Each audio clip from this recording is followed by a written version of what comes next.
Hunter Schafer Zelda rumor allegedly linked to PR firm attached to actor, not Nintendo or Sony. So this is a big sigh of relief.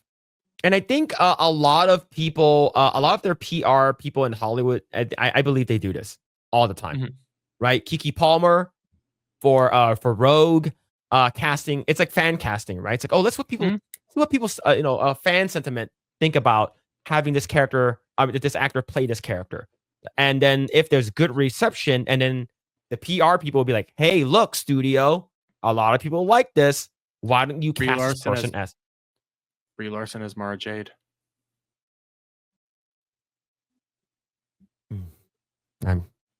Maybe. But what do you think about this, though? Maybe.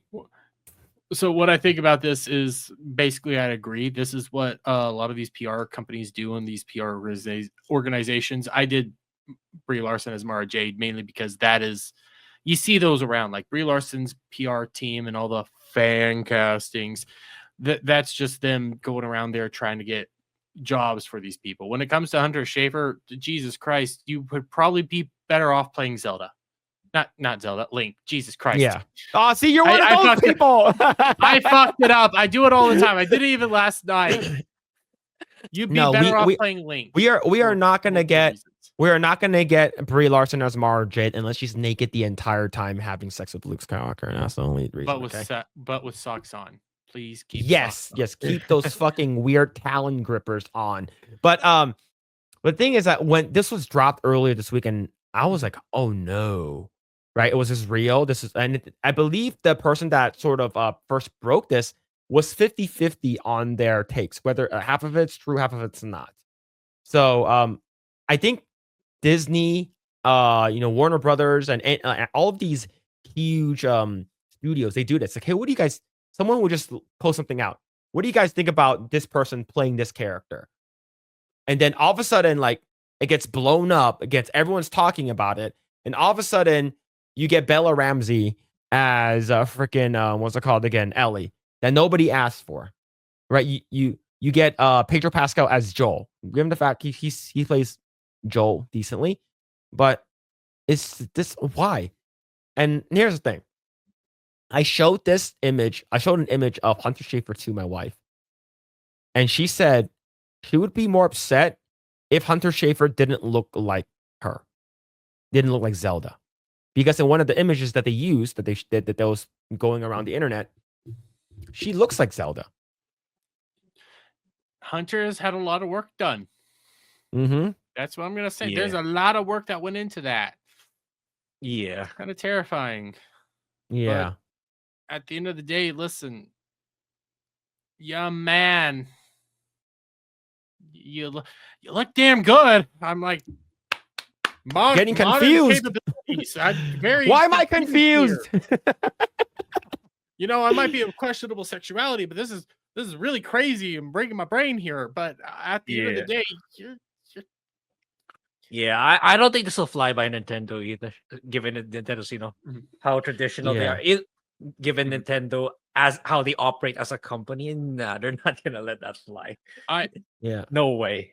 I'm not a fan of the live action Zelda idea anyways. I believe in Miyamoto. I like Miyamoto. I think Miyamoto can probably pull this out. The problem is the Sony connections, and then the producer being Avi Arad. Avi Arad is a nightmare and an awful person who will change anything for the sake of whatever the heck he wants to do. So there's a bunch of red flags here. I don't see Nintendo signing off on this one. Yeah. Nah, like when I first heard that they were gonna do a live action Zelda film, I was already like very hesitant. I'm like, oh no. Yeah. It's like, and it's done by Sony as well. You literally have $1 billion formula already with Super Mario Brothers. Why change it? Why you could Ocarina of Time animated, another $1 billion for Nintendo, but I don't know why they still chose to take a risk and change it. So here's the original one that sort of popped off, right? This is the one from from Screen Time. Hunter Schafer reportedly eyed, right? And this is from Daniel RPK. This person was 50-50 on their stuff. Whether they're right or wrong, it doesn't really matter. And of course, you scroll down not just too long, right? She sort of looks like an elf a little bit here. You just scroll down a little bit.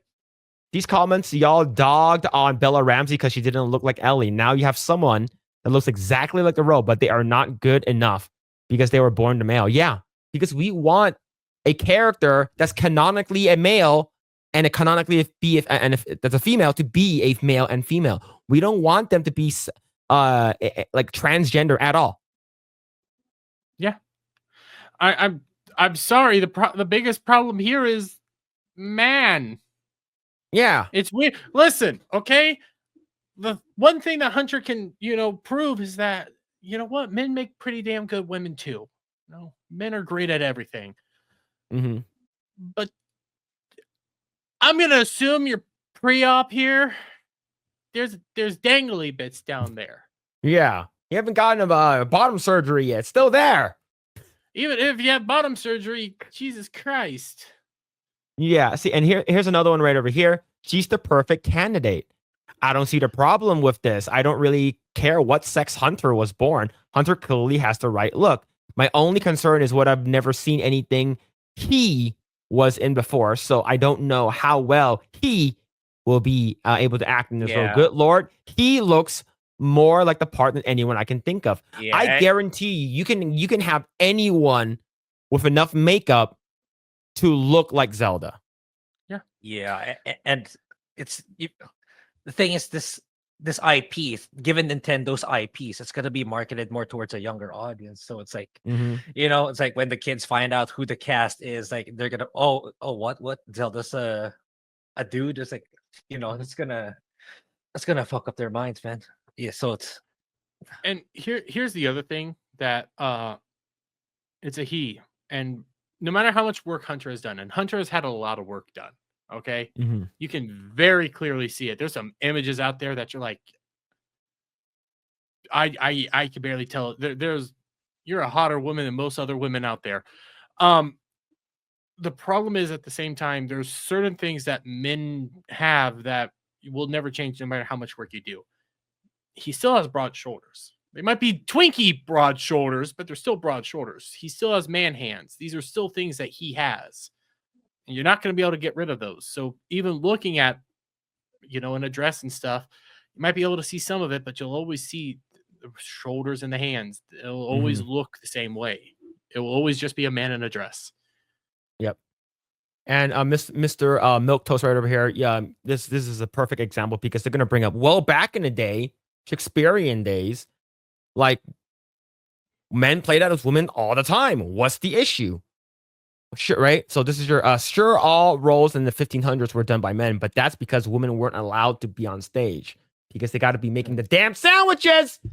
Because men make better women. That's the only thing we've learned here. But yeah, leave it up to a man to look better than a woman, right? Yeah.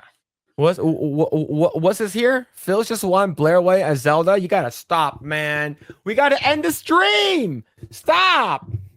Blair White walks up to you and says, "You want to have sex?" What's your answer? I'm gonna end the stream right now. I'm not answering. I'm not answering that, bro. I'm not answering that. All right. Here's the thing. The reason why Blair White was brought up is because it was a comparison between, like, would you rather date this person or this person? One of them is like extremely woke, and one of them is Blair White. Right, and I immediately, without question, said Blair White. It's because we have more in common other than the penis, right? So, and then I'm not. You know what? I don't need to answer that. I don't need to answer that. Here, I'll say it. I'd bone Blair White. She's hot. Sue me. There it is. There it is. Now, can you please take the heat off of me, chat? You just direct it all to Dermy, who likes fudas and furries. I don't like furries. Thank you very much. Thanks for checking out this segment from the Project Eggroll podcast. Make sure to catch us live every Saturday at 7 p.m. Also, be sure to subscribe, and we will see you all there.